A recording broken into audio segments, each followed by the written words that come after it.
தேவ வார்த்தை ஐக்கியத்திற்கு நான் உங்களை வரவேற்கிறேன். நான் ஜெரல் சாண்டியாகோ.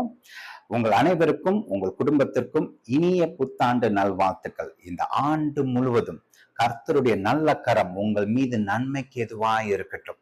கர்த்தர் உங்களை தன்னுடைய இரக்கத்தினாலும் காருண்யத்தினாலும் சூழ்ந்து கொள்வாராக. கர்த்தர் உங்கள் மீது தன்னுடைய ஆசிர்வாதத்தை பொழிவாராக. கர்த்தருடைய நல்ல கரம் உங்களை தாங்கட்டும், ஆதரிக்கட்டும், பலப்படுத்தட்டும்.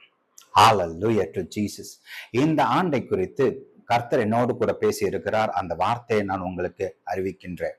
பொதுவா கர்த்தர் வருகிற ஆண்டை குறித்து என் கூட இந்த ரோஷ் ஹஷானா, அதாவது யூதர்களுடைய அந்த புத்தாண்டு சமயத்திலேயே பேசுவார்.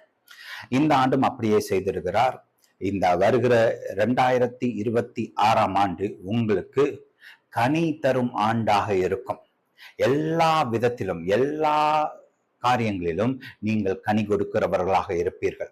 உங்களுடைய சொந்த வாழ்க்கையில், குடும்பத்தில், பிள்ளைகளின் காரியத்தில், ஊழியத்தில், தொழிலில், உங்களுடைய வேலை ஸ்தலத்தில், எல்லா இடங்களிலும் எல்லா விதத்திலும் நீங்கள் கனி கொடுக்கிறவர்களாக இருப்பீர்கள். தேவ சித்தத்தில் நீங்கள் கனி கொடுக்கிறவர்களாக இருப்பீர்கள். கர்த்தருடைய கரத்திலே கனி தரும் பிரயோஜனமுள்ள ஒரு பாத்திரமாக இருப்பீர்கள். இன்னொரு காரியம் பாருங்க, கனி கொடுப்பது என்பது பெருக்கத்தையும் விருத்தி அடைவதையும் குறிக்கிறது. எல்லா விதங்களிலும் கர்த்தர் உங்களை பெருகச் செய்வார், விருத்தி அடைய செய்வார். இந்த காரியத்தை எதிர்பாருங்கள். நான் ஒரு பிரயோஜனமுள்ள கனி தரும் வாழ்க்கையை இந்த ஆண்டு வாழப் போகிறேன். எல்லா விதங்களிலும் கனி கொடுப்பேன். நான் பெருக போகிறேன். ஹல்லேலூயா, ஹல்லேலூயா டு ஜீசஸ். எத்தனை